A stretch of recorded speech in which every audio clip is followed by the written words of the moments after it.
Welcome once again to the Vinyl Community Guncles. My name is Robert Fifth, and this is episode 14. I am here with Richard from Calvin Wazoo, Craig from Craig's Vinyl Plethora, and Mike from Hubtunes. It's always the same four people. Exciting. We were talking about maybe doing a contest, too. That's we can think about that as we go, and we'll maybe reveal something at the end coming up. Has anybody noticed... like YouTube is making changes, I guess, and there's little things going on. They're trying to be more like TikTok now with the shorts and stuff like that, and you can get something if you've got 10,000 shorts views. I don't remember what it is. Like there's a thing next to your name or something. Ooh. Is there something that people would change about you? If you had one thing you could change about YouTube, what would it be? More like TikTok, more shorts? I don't like TikTok. I've never been to TikTok, so I have no idea. I mean, we see some of that stuff because it's always in either the Instagram feeds or the YouTube feeds or whatever. It's those little short videos. But yeah, I don't have a TikTok. I don't want a TikTok. I don't have time for that. But everything seems like it's trying to be like TikTok now. You got Instagram with the little shorts or whatever they're called. Reels. YouTube's got their reels. YouTube's got shorts. It's like, can we just get back to actual long form videos instead of 10-second nonsense? Well, nobody has trying to hook in trying to hook in the kids. But that's everybody's gonna be every platform short attention spans. Right. Everyone has short attention spans. Facebook is afraid that they're going to the younger group is already abandoning them, and most Facebook users are 40 years old and older. Yeah, well, this is YouTube and Instagram and everything. Yeah, I abandoned Facebook, almost 3 years ago, I guess. Yeah, I was done. I mean, I still have mine, but I was done.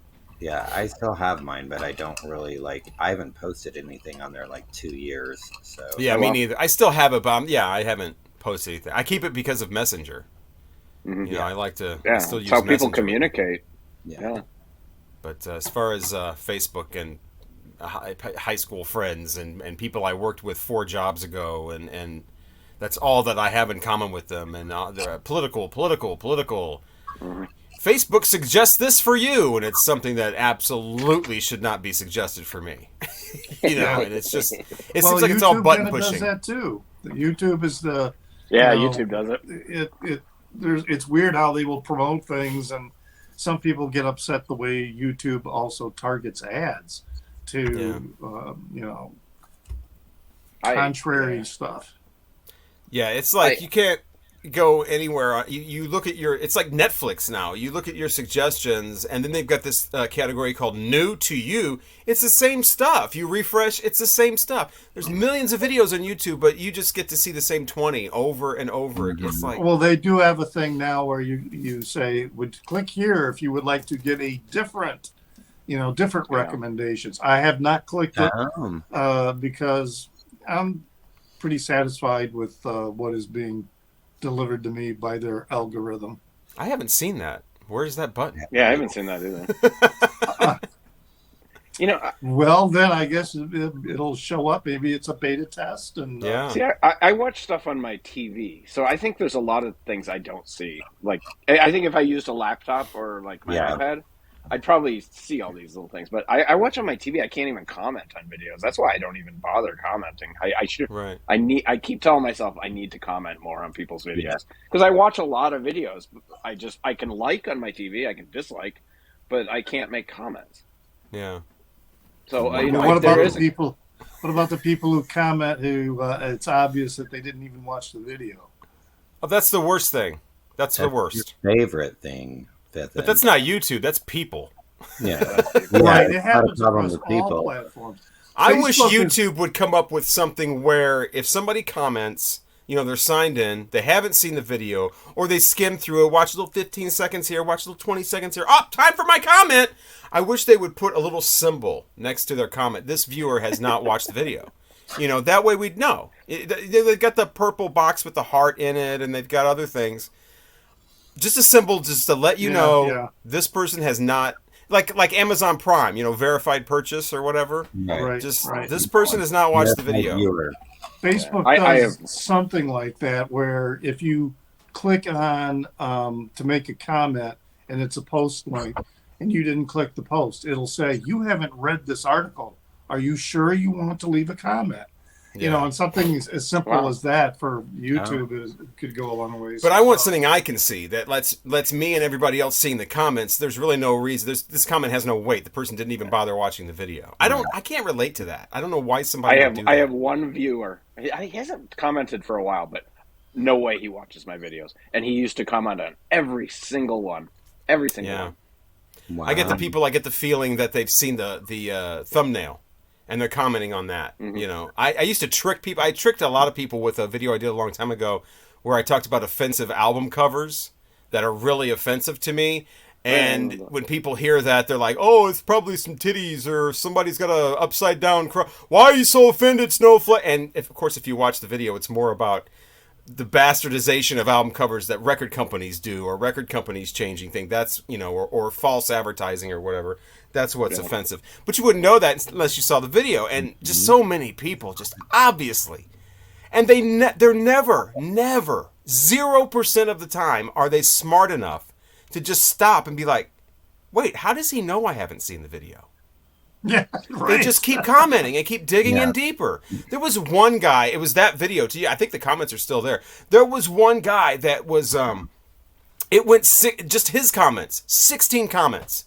Still refused to watch the video he's commenting on.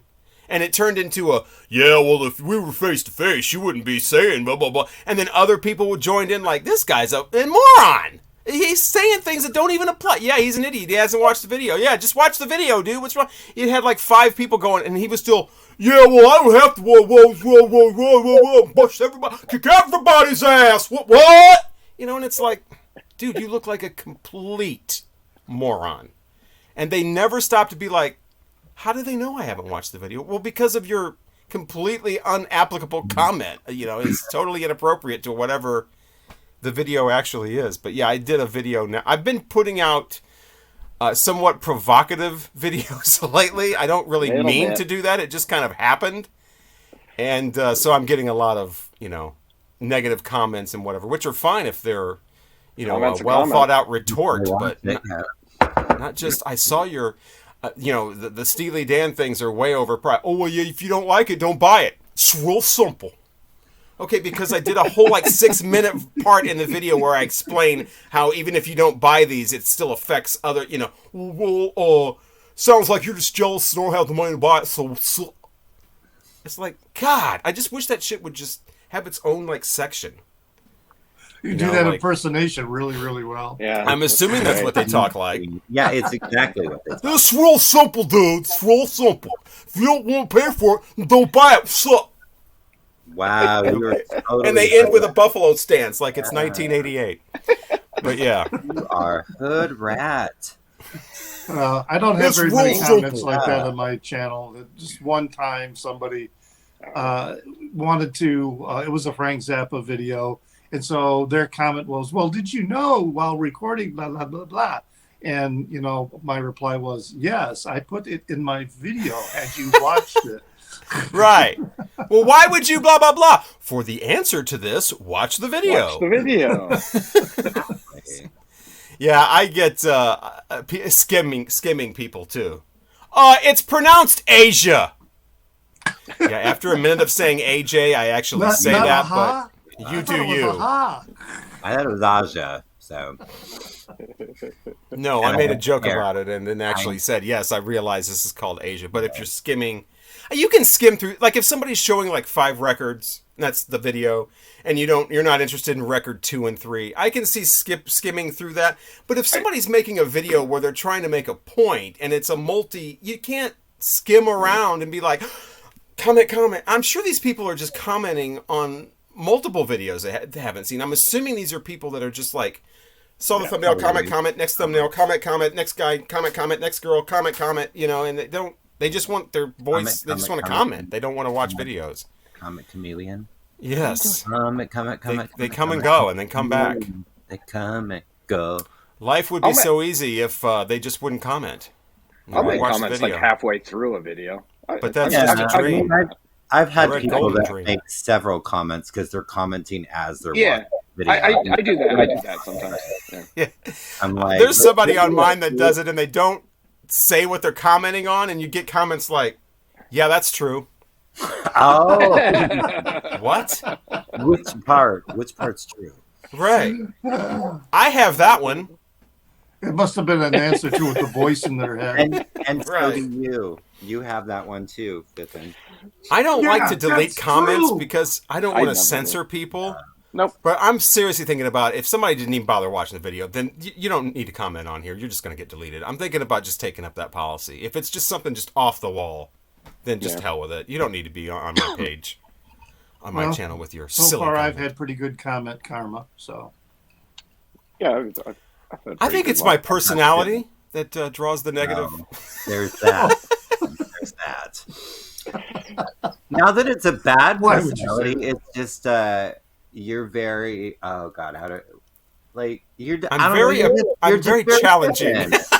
You're just very I different. challenge people, But and they don't rise to the challenge. So it's No. like I'm just going to call you a poo-poo face. well, don't you think that for I many do of us, enjoy we it. learned that really young, being aware that we're very different from other people. So we develop these skills of, of reading people.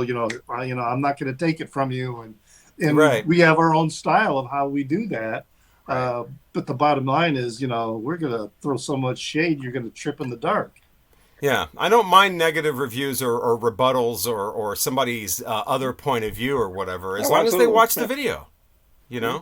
If you're not going to watch don't comment on a movie you haven't seen. Don't, I always use the restaurant, don't drive by a restaurant, go smell the food, and then write a Yelp review on how it tasted. You haven't gone into the restaurant and tried the food. Why are you Yelping a food critique? Yeah. Anyway, good times. That's what YouTube, I don't think YouTube will do it, but that's what YouTube could do. They could just put something, a little symbol, just to let you know this person hasn't even bothered to watch the video that they are commenting on. I bet if they did that, the comments would stop, or at least people would think twice about doing that. So what else is going on? Now that we started off with a rant, Right? come back, you were everybody. good at those. I've had to. I think I'm putting myself on record buying wagon. I've been buying too much lately, so stuff in the mail, stuff in the stores. It's like you gotta relax. Yeah. Same here. I went to Memphis and got a couple. Which that video is still coming of the ridiculously overpriced antique malls. But I really stopped when I got the record cleaner because it's like all my they're just having such a good time cleaning these records and kind of bringing them back to life and seeing which ones now sound better. That I have. I mean, I have a whole collection to listen to. I don't buying the new stuff. And then the whole thing with the prices, and it's like somebody else made a video of Guns N' Roses Use Your Illusion 1 and 2 box that just came out, $500 for the two. Each one is a 2 LPs, so 4 LPs. I think you get a double live album in there as well, and you get a book and maybe a couple of replica backstage passes or something. $500. It really So it's takes like- the joy out of collecting. I mean, it's just. Not to mention that band had half of a good album. The rest are garbage. Well, yeah, that's kind of like my Sorry. Steely Dan review. The band that started off by saying, "You've been telling me a genius since you were 17," and then 5 years later they're telling you what geniuses there are in their gatefold. But anyway, I like Guns N' I like a lot of their I do Use Your too. Illusion Yeah. and Appetite for Destruction and all of that. I wasn't obviously not a Chinese Democracy fan, but I actually like that album. I'm I'm not. like, I think like the only person. No, the guy that made I think it was JC something. The vinyl. No, he loves it. Yeah. Okay, he likes it. Yeah, he liked it. He's the one that made the video about I don't want to say I like the entire thing, but there were a few songs. I think there's a song called "If the World" or "If the World Were Mine" or something. I think it's called "If the World." That song is just, I don't know, it just is incredible to me. But maybe it's just because of that one song. I say I like the whole album, but I almost bought it once on vinyl, and it was like $4, and I was like, I'll just get it later. Now it's like 400. So $4. Wow, who had yeah, that? I found it for like $4 sealed. I miss those days. Yeah. Weren't those great days? Oh, those were the best days. I was just talking about that with one of my friends last night. There was this in the U District in Seattle when I first started like getting back into vinyl and stuff about 99, 2000. It was called Second Time Around, and it was just, used records. And they did the price tags on the labels, and I hate that, but a lot of this, I didn't take them off because it would tear the label. So I was actually playing a record the other day, and I'm like, oh my God, I paid 50 cents for this. I don't remember what album I wish. Yeah. Paid 50 cents for Velvet it. Underground with a banana Out on of it. curiosity, I went on Discogs, and I would say it was probably either a VG Plus or possibly a Near Mint, but definitely VG Plus. And I went on Discogs. I'm like, I'm curious. And it was selling for like 125. I'm like, Wow. I paid 50 cents for this. It's the first pressing. I cannot remember what album it was because there were several that I noticed that price tag on. But it's like that's when I started collecting again. When like nobody cared about vinyl and nobody it was like so just the perfect time. Do you think that will ever come back? Do you think there'll be a time where people are just like, all right, enough of this? Just like they did before with CDs. Enough of this. I'm done. I kind of want them to be done so I can pay 50 cents for right that goes for 150 now. But I don't know. I think it's got a huge resurgence. I don't think it's gonna. When you're in like Discogs, you can go and look at the price history. And so you can see kind of where something, and then you'll see, somebody paid this much for the record. It's way out of that range. Yeah. And then all of a sudden you see how the range starts, so it just takes one person to, somebody sells something. I want $150 for it. Everybody else is selling it for $60, but then boom, somebody buys it. So, oh shit! But that could be an autographed one. That could be a sealed one. That could be, anything like that. Yeah, that's all it takes. But I know stores that there was a. Store is a loose term. There was a time when maybe it still happens, but people were like, opening like a house or something, and they were trying to make it a record store for like a year or something like that. That happened at Fairview Heights here, and none of the records are priced. And they're just going by Discogs. And, of course, we're not going to go by Discogs median price. And we're not going to go by lowest price. We're going to go by highest price sold. Now, the highest price sold, like I said, could have been autographed, still sealed, whatever. But we're going to sell this junked up thing that's been played 200 times where you can see on the label that somebody's, for years, has tried to get it on the spindle. It's got that thing all over it. Yeah, that's top price. A block from my house, there's a wonderful antique / costumes shop, and in the basement, the place has been there forever, and in the basement it's just filled with like old costumes from like the opera house and stuff. She's got all these old like costumes, but in this one corner, stacks and stacks of records just piled. And one day I walked up to her, I said, hey, can I check out those records? She's like, yeah, go through them, pick out what you want, come up, I'll give you the price, nothing's priced.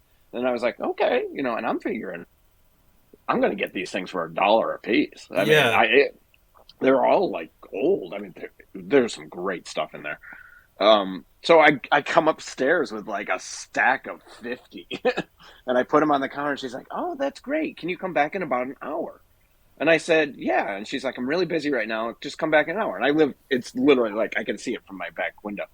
And I come back in an hour, and she's on Discogs going through everything and just writing down and and it came to like $600 for like all my records. I just looked at her and I walked out. Absolutely ridiculous. Yeah, right back down to the basement so they can stand there in a stack. Better to do that than to sell them. Exactly. And I bet if I go there, they're probably still stacked up in that basement. Oh, yeah. She had an OG of Kind of Blue. There was so much jazz in that basement. You would not. That's like $600 by itself, isn't it? Right? I would have bought it if it was that and 49 other records. There was so much down there. And it's probably still sitting there. Yeah, Wow. that's too bad. It used to be so fun because that was the whole fun of it, is finding places like that, Yep. finding looking through 60 albums of 101 strings and then finding that one in there that was not that was actually Right. you liked it It or was whatever. $1.50. Well, even But, Goodwill has changed. So, like the Goodwill here in Chicago, they have a glass case where they put records in Yeah. that If they it's a good record, charge, it goes right in there. like $15, $20, $25 for. And Right. then they've got the other bin, which they're just thrown in there. And those are the 50-cent records. You can still find, some decent ones in there and in pretty good shape. Paul Simon Graceland was in there one time, and got that for like 50 cents, and after cleaning it up, it sounds just fine. But yeah, somebody's been looking at the secondhand market and picking the real good ones when they come in, and then they got them in a glass case. We've got an antique mall here that I go to quite a bit. My sister likes to go there and whatever, and so it's really right off the highway, and we're always in that area anyway. So we're always at this one, and it's been going on. It really was more like when my mother was still alive, she would go there, and so we would go there a lot. The same one, and it was like you would see the same exact records for literally 8 years, just sitting there. Because nobody's going to buy that for that price. Right. Old beat up Beatles records that are absolutely unplayable, $25. It's like, is this a storage thing for you? Or are you actually trying to sell these? And then if it is something that's in decent condition, and I think there's a Van Halen, 1984 or something like that, one of the David Lee Roth Van Halens, and it's in decent condition, and it's like $60 or something like that, or $50, and it's been sitting there for 8 years. It's like, do you guys want to sell this or not? You're going to have to put a real price on this. And I just don't, I don't get that either. I get it if you're new and you're trying it out, but anything, not even records, just anything. If you put it in an antique mall and it's not selling, you're going to have to mark it down. That's how it works. Well, and it's just taking up space in those antique malls. Right. You only get like a 10 by 5, 8 by 10 area. Right. That's just taking up space. You could put something else there. And you have to pay for that. You're paying it's for not that free. booth. Right. Yeah. There's a seller in Kalamazoo that I was visiting, and he's got a big store. And I was talking to him how he does his pricing, and he does use the Discogs, but he says I price everything below median because I want it to move. I don't want it to sit in my store forever and ever. I want to sell. And your store gets that reputation of decent prices, and that's just going to be more and more people coming in there. Exactly. You get the reputation of don't bother. Like we went to Memphis again. We'd been there before a couple of times, and there's record stores I didn't even bother with because, you just know that everything's going to be overpriced, and you're not going to be able to go through some kind of bargain bin and find treasures, or you're not going to find anything that's how much you think it should be, or whatever. Elton John's greatest hits. I'm sorry, that's a $5 album. That's a $8 album. That's not a $25 album. I don't care what year it is. I don't care how old I am. I don't care. It's not a $25 album. That thing's 65 million copies sold. Yeah, they made millions. Right. Michael Jackson Thriller going for, outrageous prices. Elvis records. Oh, it's an Elvis record. I won the lottery. That's somebody's grandmother. I guarantee you the Elvis is somebody's grandma going, now that's Elvis. Now I want 3 digits on that because that's Elvis. It's that kind of, your crazy aunt and her Elvis records. I don't care. I paid blah, blah, blah. I just went to some place a couple days ago that is just DVDs nonstop. And it reminded me of like records back at, like what Craig was talking about, like records back in the late 90s where they're all 50 cents. All these DVDs were $1 a piece, and it didn't matter if it was an entire series, like a season of a series. They had Desperate Housewives season 3, Lost season 2, all these $1 a piece, and then all the other movies $1 a piece. And it's just like, man, I remember doesn't seem like it was that long ago. These were in Best Buy, $29.95 a piece. $29. Oh, I'd love to find a store like that because I'll buy, used DVDs, when they're, good bargains like that. Mm-hmm. Yeah. No, this one was in Alton, Illinois. It's called the Alton Flea Market. We'd never been there before. It just opened in April. It's dingy. It's man, they've literally got a big bucket on the floor that's full of rusty looking water from the ceiling leaking. And just, Amazing. That sounds like that place would give me an asthma attack. Yeah, it's bad. And just nothing but books and DVDs. Wow. They had a little section of records. Didn't have anything in there. They had something called something I'd never heard of, and I took a chance and bought it because it was only $2. It was called Rough Trade from 1982. And I got home and looked on Discogs, and it's worth, $1. So I paid the correct Is it a price. compilation or a band? It's called For Those Who Think Young.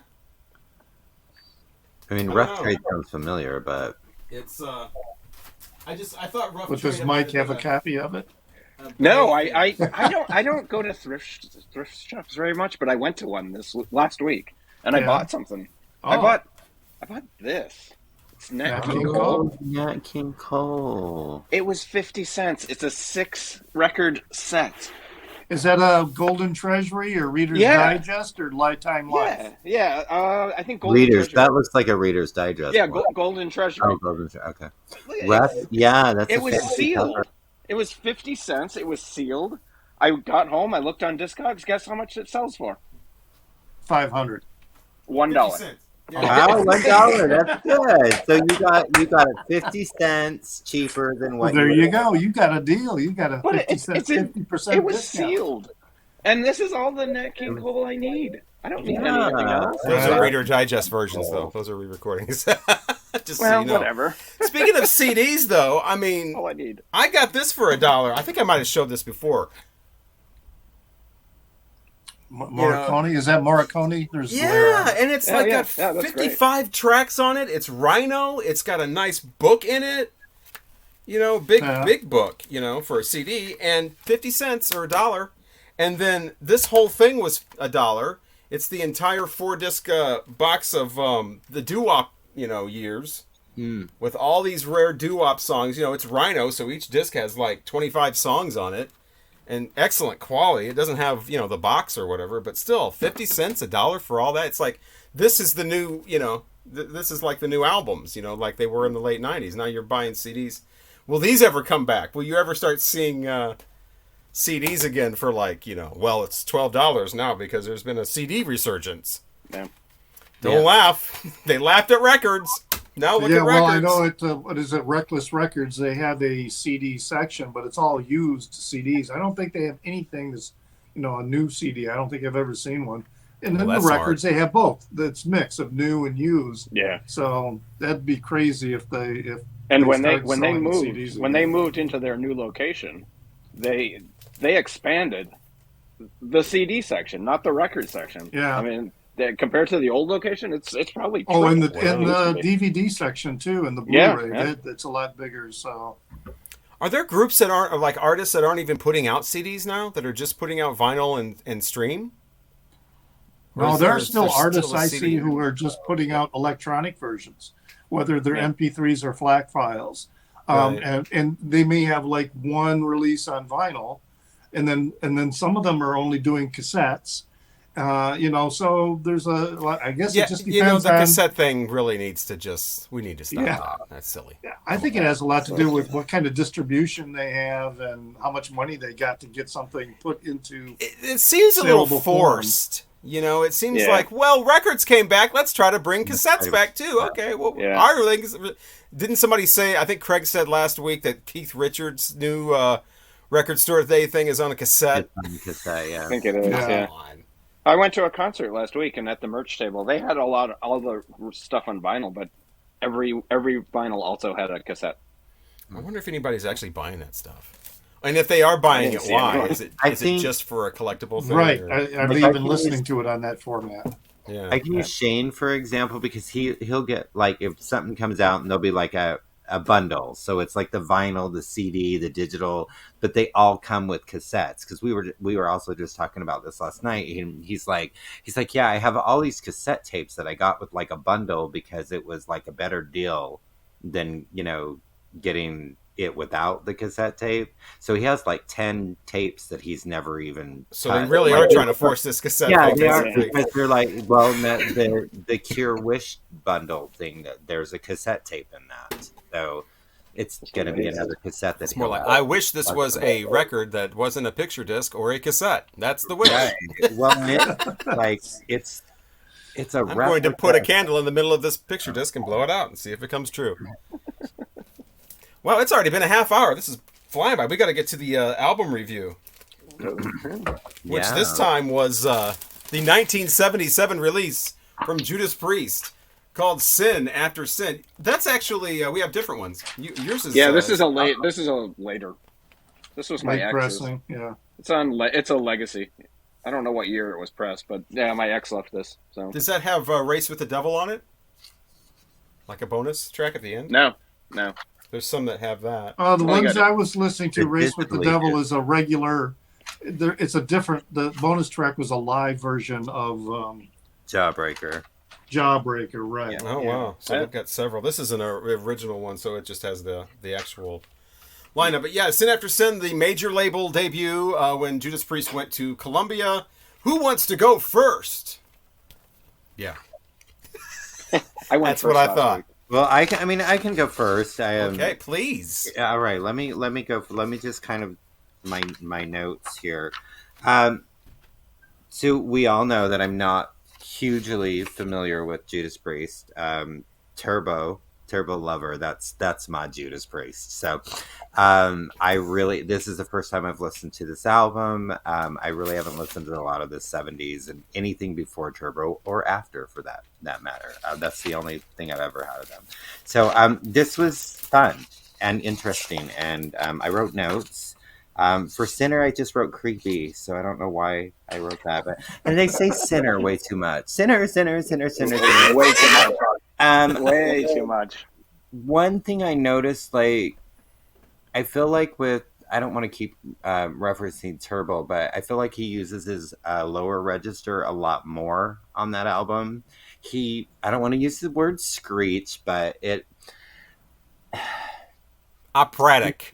I get, and sometimes it's too much. I enjoy when he's in that lower register much more. So that was my note on that. The Diamonds and Rust, I highlighted something. Why did I like this? You were good with words and keeping things vague, because I need some of that vagueness now. It all comes back to clearly. Yes, I love you dearly. And if you're offering me Diamonds and Rust, I've already paid. And I'm like, okay, I kind of connect with that. Okay, so you like the Joan Baez lyrics. Yeah, I like that. The Starbreaker. Big fan of Joan Baez. So is this like an alien gigolo coming down and like, I don't know. I'm just kind of... Oh, which one? Starbreaker? Starbreaker, yeah. Oh, yeah. Oh, I don't know, like this alien hookers coming down and trying to get it. Yeah, that was pretty interesting. He's breaking a star. Last Rose of Summer was just really kind of sappy. It was kind of too sappy. Let Us Pray, Call for the Priest. He's talking about fornicating with the priest, right? Because that's kind of where I'm getting with that. Like, I don't know. And then let the snakes drop their dead in their critical head. I don't know. Maybe I was reading this one wrong, but I just kind of felt like we're having some fornication with the priest. But maybe it's just my wanting to fornicate with the priest. I don't know. I don't really want to fornicate with the priest. Well, maybe I do. I don't know. For Bispo from Spiro 220. That's all I had noted on that one. The Raw Deal. Wow. So is this an adventure in a bathhouse? Is this I don't know. I think it's a bar. He's asking for He gets a beer. Well, it does say something about New York and Fire Island. He asked for bourbon. So that's kind of a clue there, because he's talking about Fire Island. Well, and then this scene screwed him up. He saw some contact. Here Come the Tears again, sad and sappy. I can totally relate. Dissident Aggressor, I liked the lyrics better than I liked the all of that was going on. But I enjoyed it. I didn't hate it, so that's good. But it didn't like blow me away or anything like that. Again, I like his lower register. Like this one felt really to me. So I'm gonna do 3 rainbows for the Judas Priest. Real quick too, there's some confusion too, because like mine is this actually misprinted, because Let Us Pray, like you got it right, Let Us Pray and Call for the Priest is the same song. Right. Raw Deal is a different song, and on mine it has Call for the Priest and Raw Deal as the like a segue song. So there's a little bit of confusion. Yeah, mine does too. Wow. Yeah, that's weird. Call for the Priest is just really a minute long or whatever. Yeah. Ow. Next. I could go next, I guess. So my ex is a huge Judas Priest fan, and he's missing a few of his records. I'm with Craig. I am a much bigger fan of the later stuff. Hellbent for Leather, Screaming for Vengeance, Turbo. There's something about it I just enjoy more. I was a little familiar with this record. Diamonds and Rust, obviously the Joan Baez cover. I really like that song. I think it's great. It's a Joan Baez song. Now I get that. Yeah. Sorry. Sinner, you're right, Craig. Way too much sinning. Sin. It was too much, and it kicks off the album. Starbreaker, I kind of like the guitar riff on it, but and then it kind of lost me a little bit. The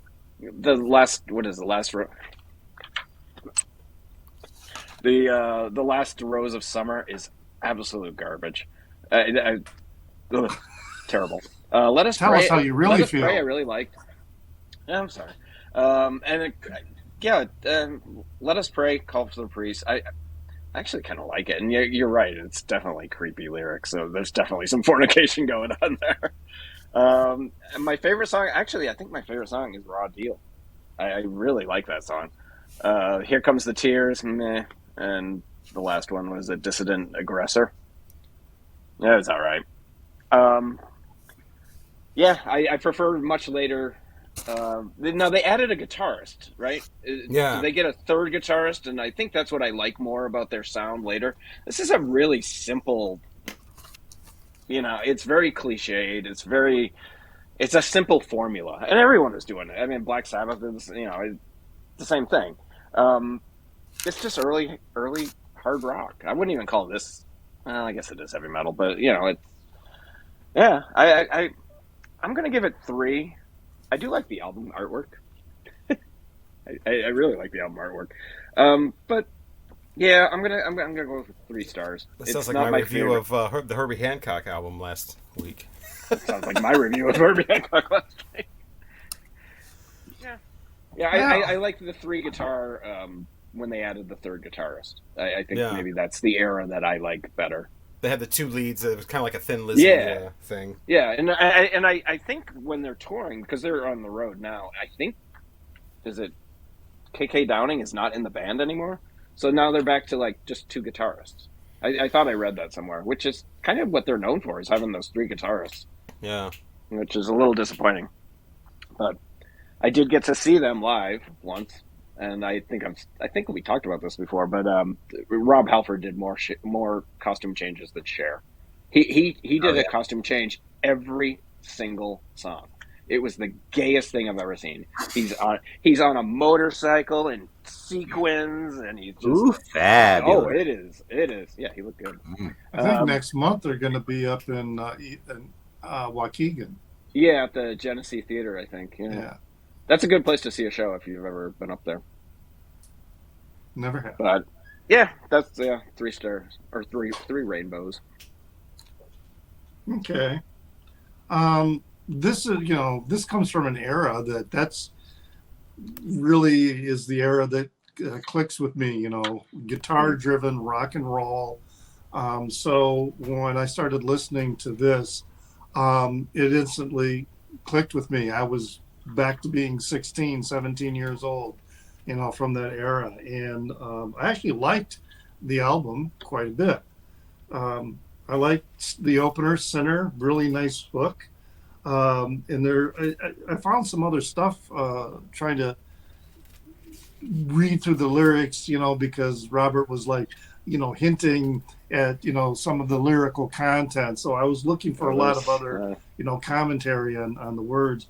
And I found something by K.K. Downing, who said that Sinner was like his favorite song to play live because of that solo that he does in it. That it's really very spontaneous or whatever. So it was his favorite song to play live. Diamonds and Rust. I'm like a Joan Baez cover. Oh my God. It, just like turning a folk song into heavy metal. It was, it's well done. It was pretty cool. Starbreaker to me was about a big porn star showing up in town, and he's looking for people to make movies with. And so everybody's like going, oh man, maybe he'll pick us. So that was kind of the story I was kind of, getting kind of like a X-rated, David Bowie Starman. So Last Rose of Summer was, it's a nice ballad, but the Let Us Pray, Call for the Priest. I found something that Halford said about this song. He said it was a rallying cry for all metalheads to get together, and go with metal kind of thing, It's got a nice guitar shred in it. Yeah. A lot of the songs have really, really good guitar solos and shreds. Now, Raw Deal, I listened to it like 3-4 times. And I started, because I was hearing like two potentials going on. And so I started digging for some other commentary. And that seemed to be the consensus, that you could either look at this being about a guy who goes into a bar and then he's the victim of a hate crime and gets the shit beat out of him, or he finds himself in a dungeon being gangbanged. So it's an interesting little, the way that song is really quite flexible. Here Comes the Tears. It's got great guitar solo. His screaming at the end, it's like he's trying to exorcise himself of these demons that are making him feel so bad. Dissonant Aggressor, I was reading about that. Apparently Rob Halford was walking around Berlin at night pre the wall falling down, and so that's the song is about him wandering around and standing up on something and seeing the Soviet soldiers on the other side with their binoculars looking at him, seeing what he's up to, that kind of thing. Yeah, it was good. And then Race with the Devil closed at least what I was listening to, which is a cover of a song by The Gun. So overall, I liked it. It's on my list to buy. A couple songs are, kind of iffy with me, but yeah, it just brought me right back to that hard rock, guitar rock. It's not metal to me either, really. Yeah. It's just good hard rock with really great guitar work. And I'll give it 4 rainbows. This is something I would like to add to my collection. Great. I'm an influencer with my album suggestion. You are. Yeah, obviously I suggested it, so I like it. But Sinner to me is I know I probably read a lot into these that maybe aren't stuff in that isn't there, but it's all gay to me. Sinner is about the sin of homosexuality at the time. People, it's a sin and all that, and he's going to come down and sin with everybody. How nice of him.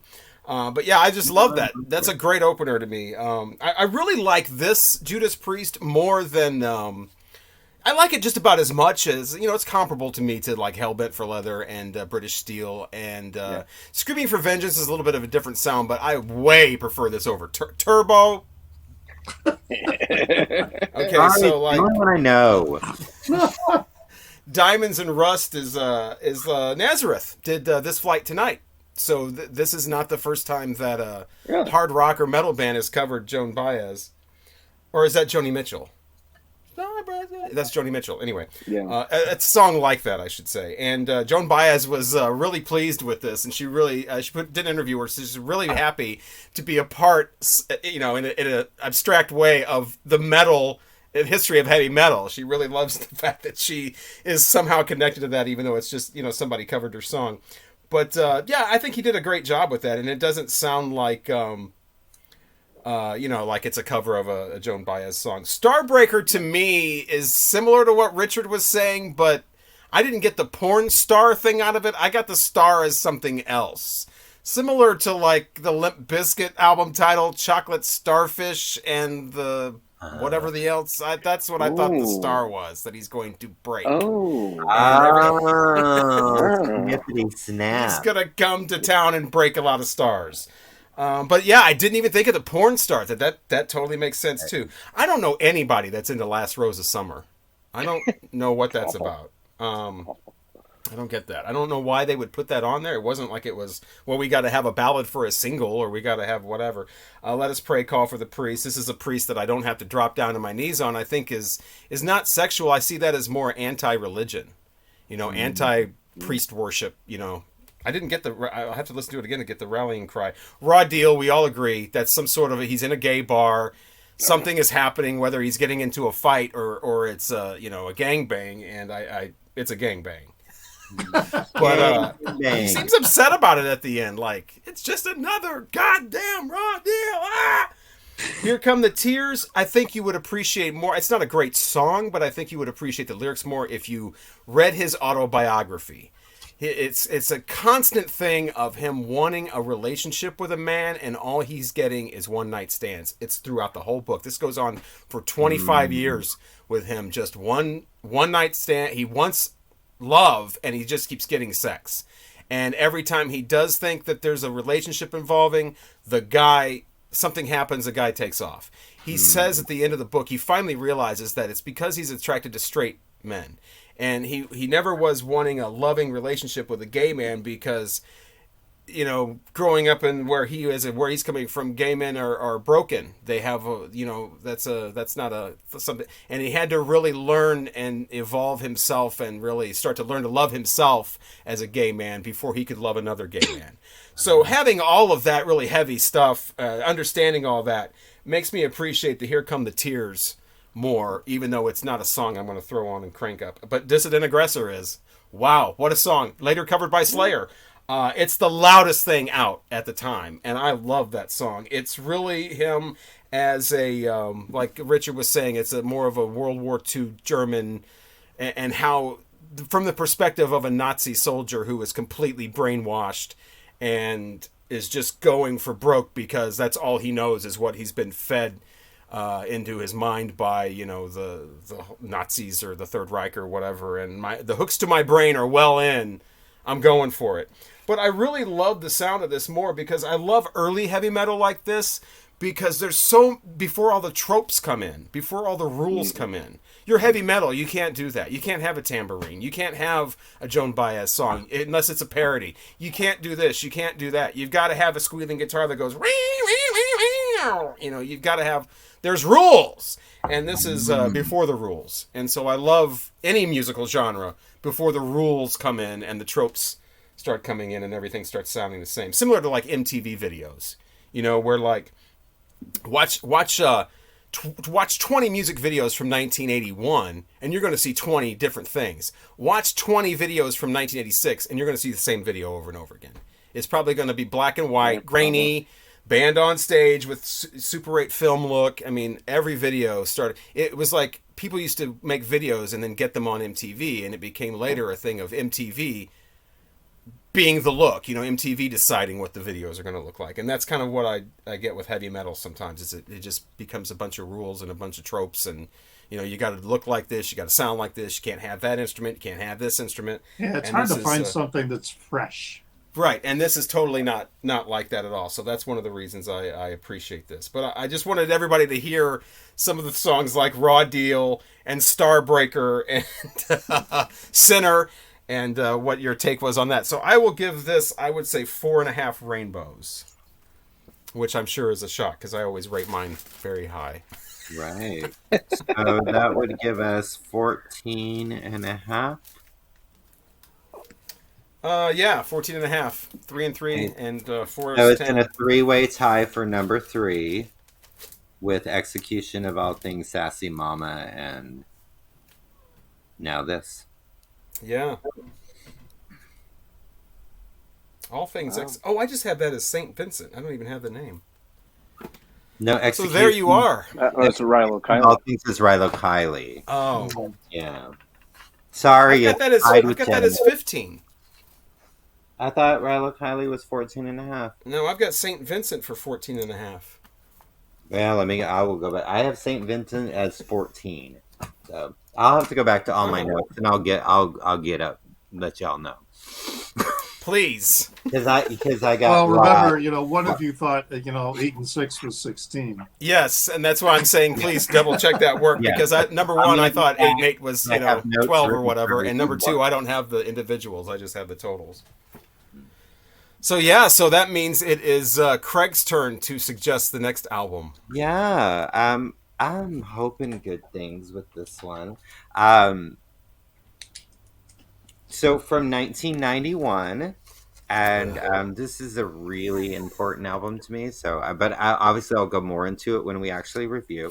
But this is a band called Single Gun Theory, and the album is called Millions Like Stars in My Hands, The Daggers in My Heart, Wage War.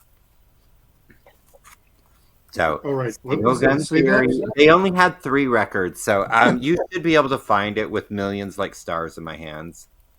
But Stars in My Hands. Yeah, the official title is Millions Like Stars in My Hands, The Daggers in My Heart, Wage War. It's long. Not as long as Fiona's second album title, but Okay. Good thing that's on a Death Grips album title. That'd be a problem. what? Somebody got that somewhere. Again, Nobody's familiar with the band that their album title is written on an erect penis on the cover?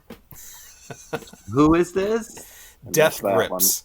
I've never heard of this. Now I gotta look it up. No Deep Love is Deep Web or something is what's the name of it, and it's written on a penis. For And real. it's not an impressive penis. Oh, It's like a hide in your hand type penis. I don't know why you'd put that on an album cover. Death maybe they're Grips. proud of It's on that. Discogs. Maybe they're proud of that hide in your hand penis. Probably selling for $800. Totally gonna look it up. Oh yeah. You said Death And the Grips? one with just the black cover that's nothing but blackness, that's $5. You were paying for the penis. I'm gonna totally look it up and pay for the penis. I was going to do that, but I don't know. If it was a better penis, I would, but I got Isn't it standards. an expensive penis? Yeah. If you're going to pay that much for a penis, you want to, You want a good one. you want you don't- Jawbreaker. Jawbreaker's not on here. Starbreaker's on here. All right. I'm finding all the single songs on YouTube with that cover, so I should be able to.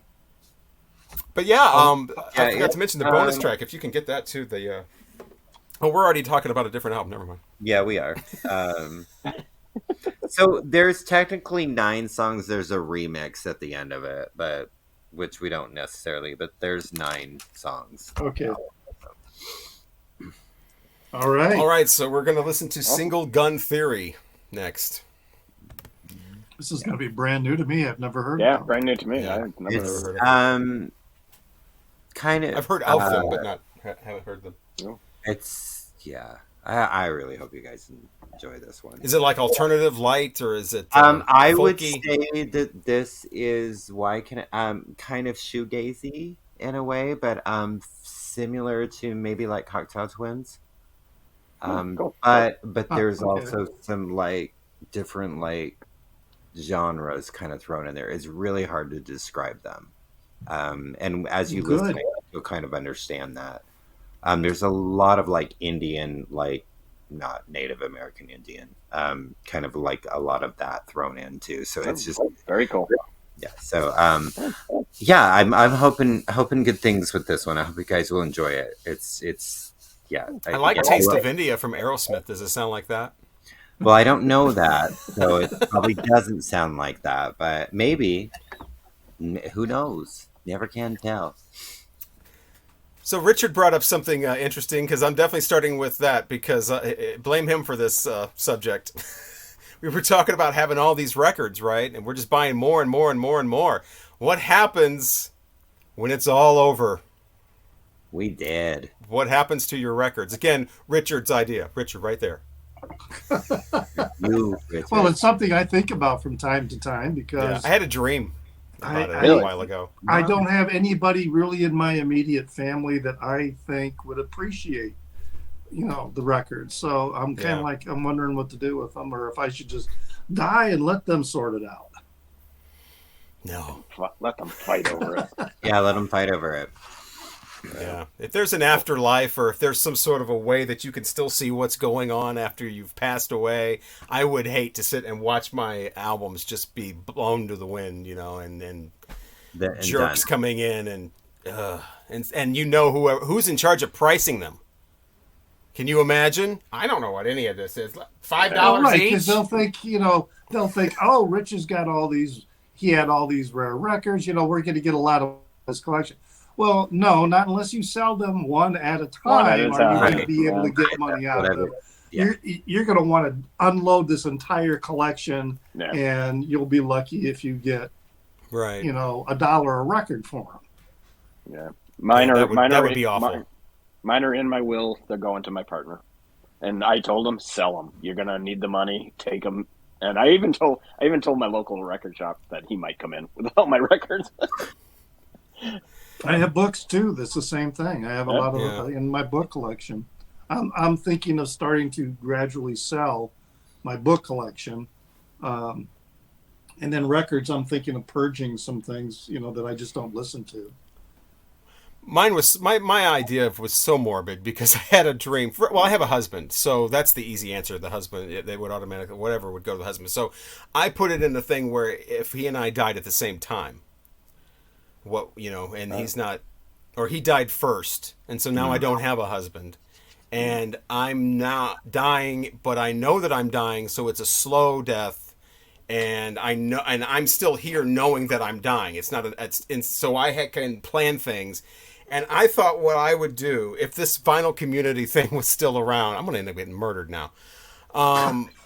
Would be to give them to people in the vinyl community. Or take them and sell them and get something for them and get a really nice record that I know somebody's been looking for, and then give that to them, and saying, hey, just think of me when you remember me when you play this, or, whatever.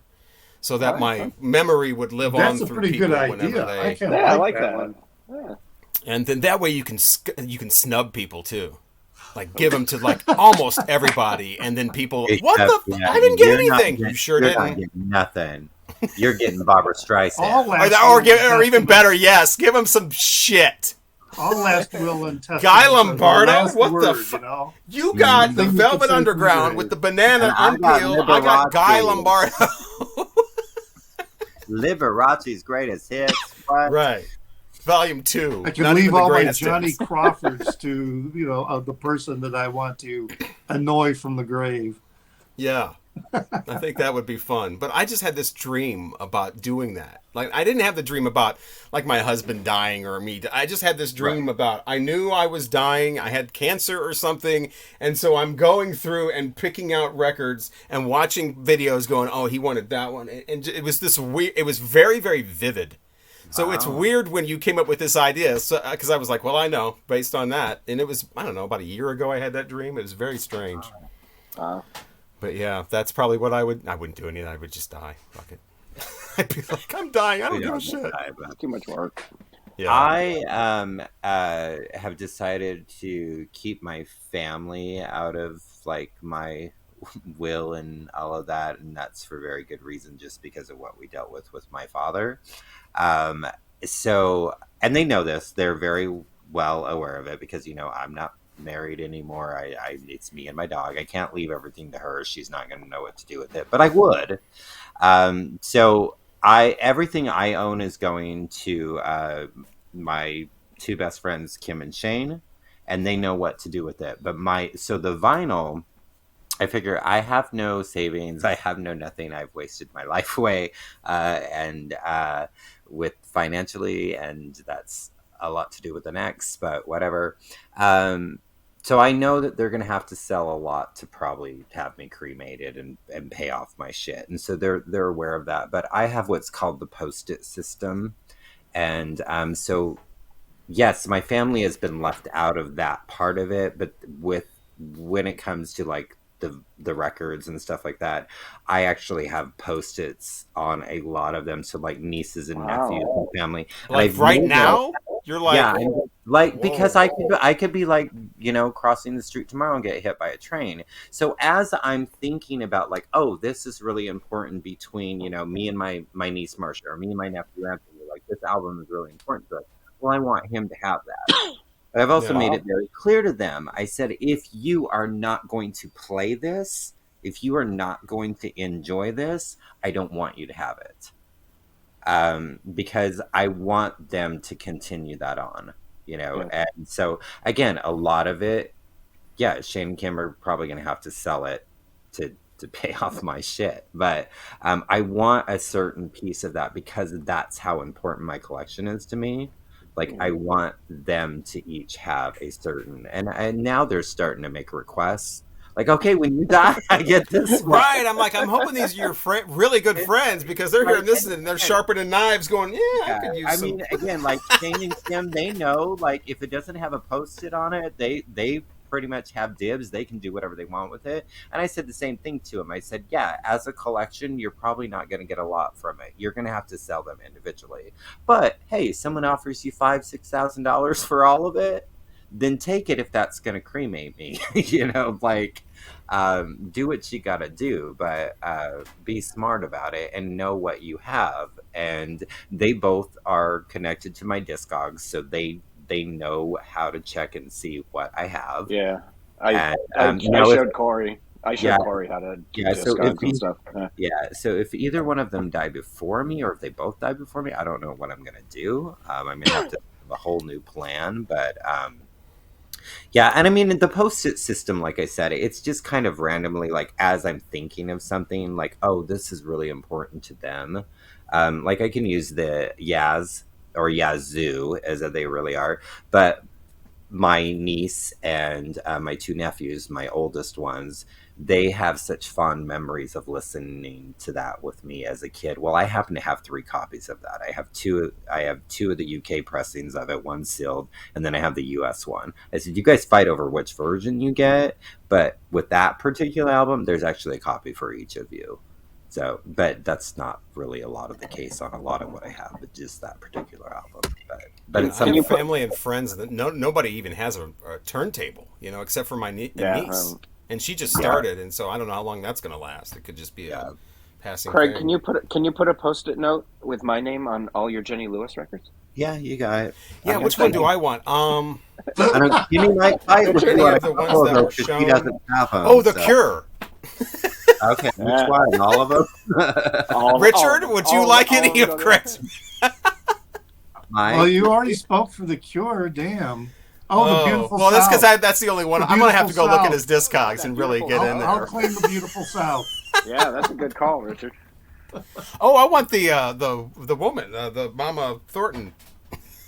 Oh, you want her? I would assume that The Cure is already going to Shane or someone. So. Oh yeah, and probably Kimmy and stuff like that. Yeah, they know that they both know that they could probably get several grand just for that collection. Yeah. You could sell that collection for quite a bit. And I mean, again, who knows? I mean, I could, again, like I said, any one of us could get hit by a bus tomorrow. We don't know when our expiration date is.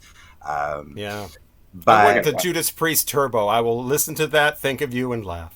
Okay, well, thank you. It's on cassette tape, though. Oh, even better. Yeah, I don't have that on vinyl yet. But I'm gonna go buy Post-its tonight. This really is morbid. It is kind of Well, one of the strategies I'm going to do is I'm going to write a letter and put it in an envelope and hide it in my closet. And I'm going to tell my sister, when I'm gone, there's going to be a letter, here's where it is, that's going to have everything that, that they'll need to not, just to sort through shit. Because, we've got all kinds of stuff that we have password protected and, there's just, there's a really, big mess. And you can leave it for somebody just to deal with, but I do feel like there's still a carryover for karma. So, plan ahead a little bit. Right. Yeah. But who knows? We could be over, and then we just don't even know what happens. Like the old, like I told my nephew. I haven't done any of this yet. What happens after you die? A lot of stuff. I haven't even not involved. I haven't even started to research how to start drawing on Medicare, and I'm going to have to start doing that next year. Wow. It's a pain in the ass. I gotta figure this shit out. Right. But I don't want to.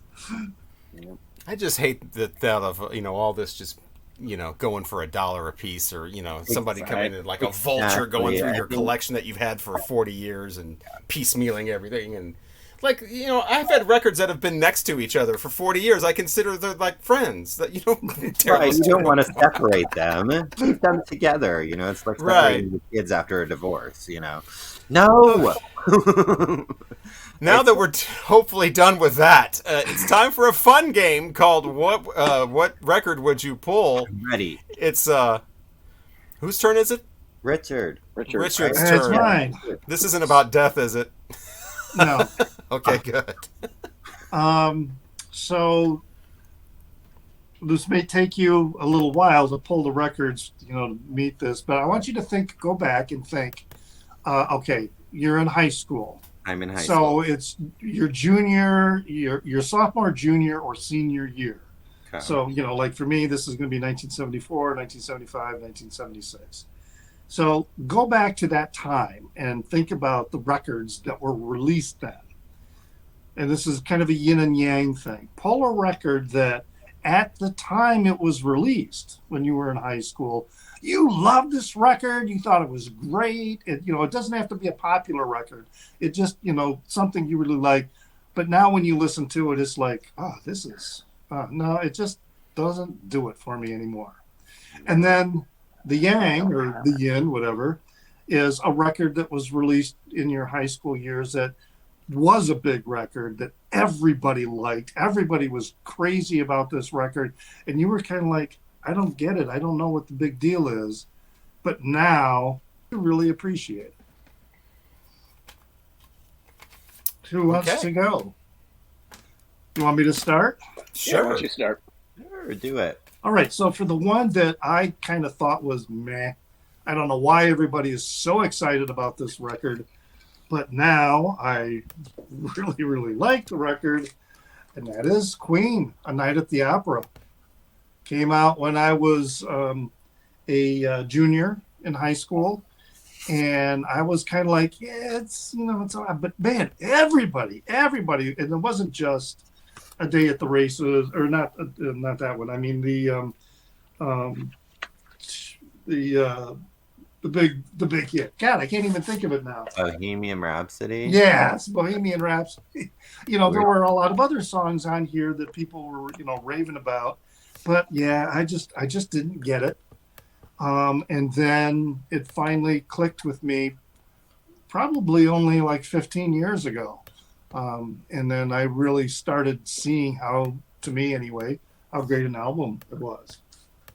The flip side, an album I loved in high school, loved when late night radio, FM radio would play the whole thing, and I'd have my headphones on and, I had a good buzz going on, and I just love this. And now I'm like, what a pompous, overblown Todd Rundgren's Utopia.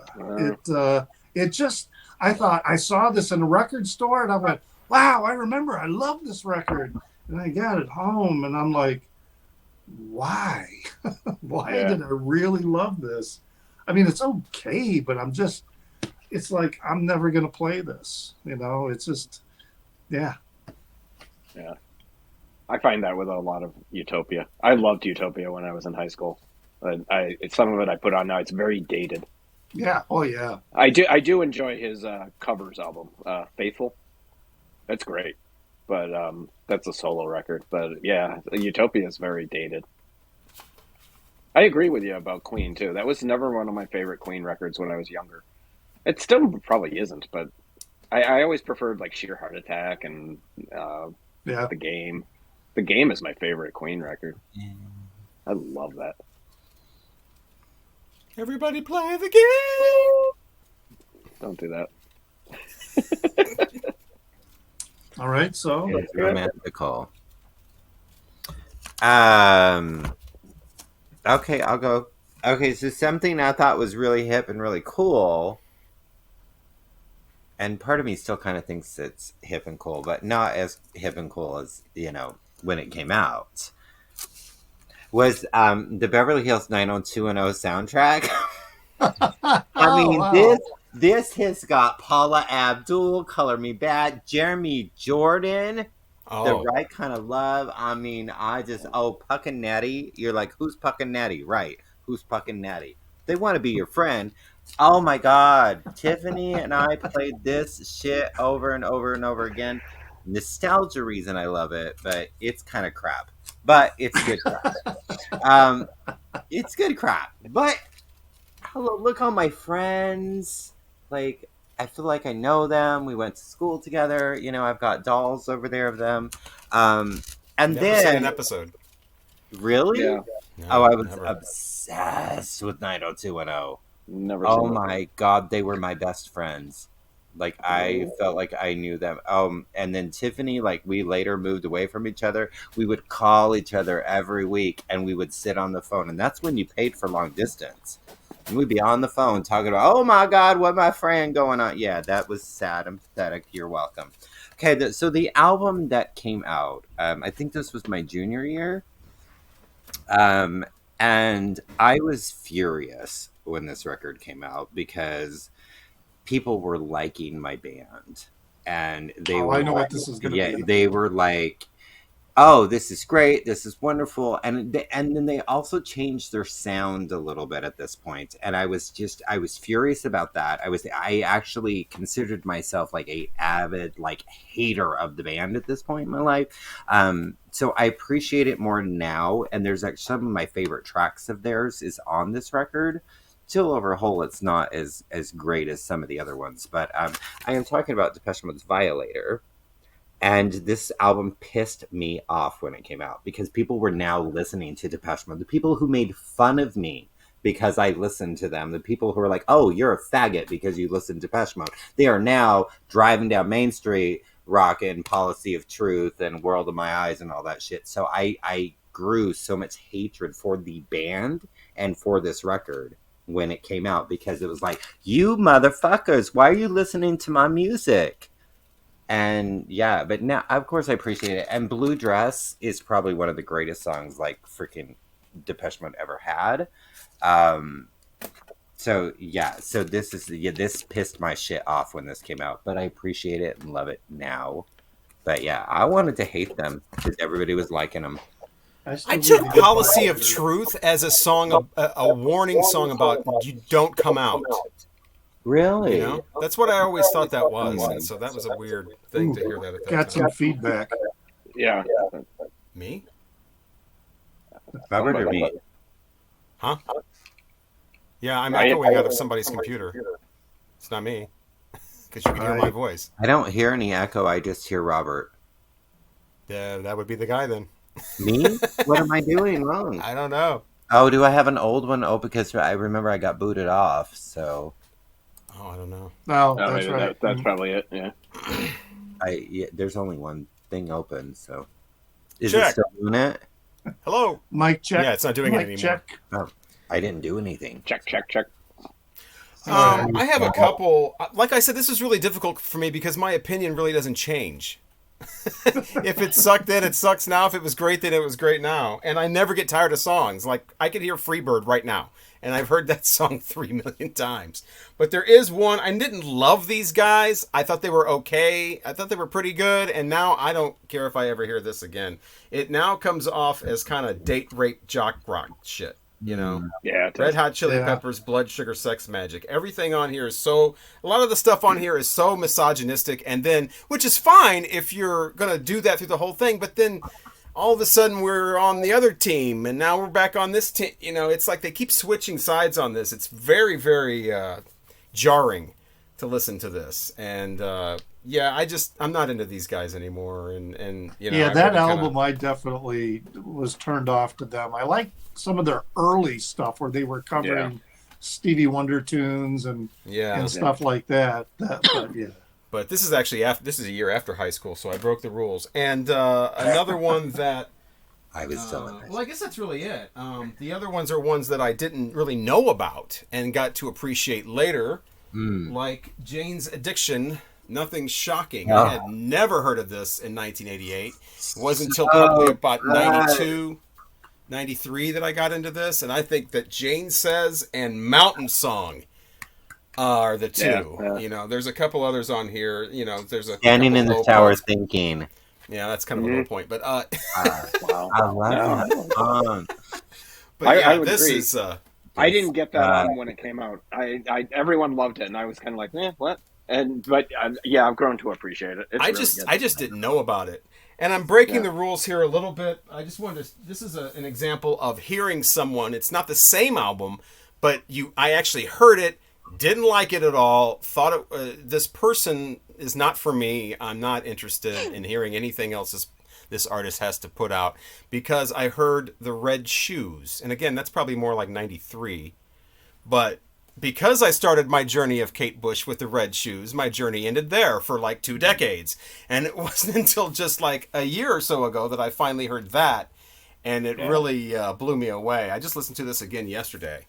And it's just great all the way. It's just brilliant all the way through. I mean, just song after song. I know she's kind of hip right now because of the Stranger Things, running up the clouds or running up that hill or whatever. I just, all her characters, all of her so that's more of like, instead of an album, an artist, I guess, that I was just, you know, really did not get The Red Shoes or the one before that, and thought this is just light rock, you know, like a watered down version of Annie Lennox or something, and did not hear The Dreaming or any of the really good stuff until much, much later. So I really got to and this too, you know, didn't know about this, found out about this a few years later. This actually came out when I was in high school. Is that The Mind is a Terrible Thing to Taste? This is Ministry, A Mind is a Terrible Thing to Taste. So Love good. this, and the follow-up to Psalm 69, but didn't know about this until Psalm 69 came out. So yeah, so that would be mine. Wow. So it wasn't a matter of changing my taste, it was a matter of really not knowing about them until later on. But yeah, the Red Hot Chili Peppers, no. Well, I cheated a little bit too. This is junior high. Everyone loves this record.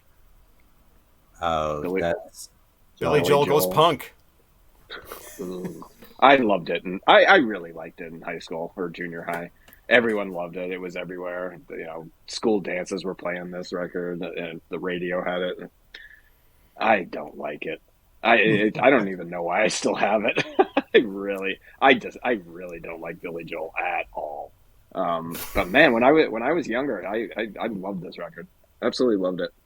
This is the big one. It has a lot of You May Be Right. Yeah, You May Be Right. Big Shot. Big Shot. Yeah. It was him trying to toughen his image up. Yeah, exactly. You know? Exactly. Yeah. Did it work?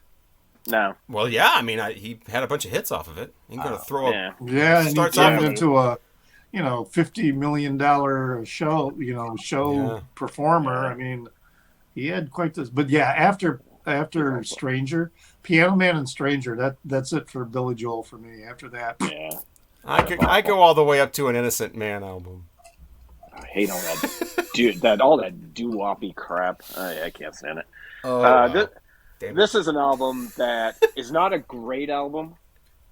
Not a lot of people loved it when it came out, but my circle of friends liked this record, and I didn't. And I just recently bought the box set, and I've been listening to this quite a bit, and that's the Ramones. Too Tough to Die. It's know. not a great Ramones record, but it's probably the better of those late ones. And I've been listening to this quite a bit lately. I actually really enjoying it. I don't remember that, but I've heard that that's like their hard album of the 80s. Yeah, It's almost like metal. Yeah, it really is. And I had a couple of my buddies in high school. They loved this record. Absolutely loved this record. They were metal guys, too. That's probably why they liked it so much. And I was just turned off by it. I didn't get it, but I'm really enjoying it lately. I don't know why. It's not a great record. I mean, as in the grand scheme of Ramones records, there's so many better ones. All that early stuff is much better. But this is not bad. Of the late career stuff, this is probably my favorite in that box set that came out. Yeah. That's it. So Wow. you live and you learn. Taste change. Yeah, I think, Always Except discovery. for you, I guess. I mean, Yeah, you don't no, change I your live mind. and learn. He Yeah. doesn't change. Yeah. There's no learning. No. Once it's set, it's set. And it's set right away. Set it and forget it. Yeah, my taste never matured more than like past 9 years old.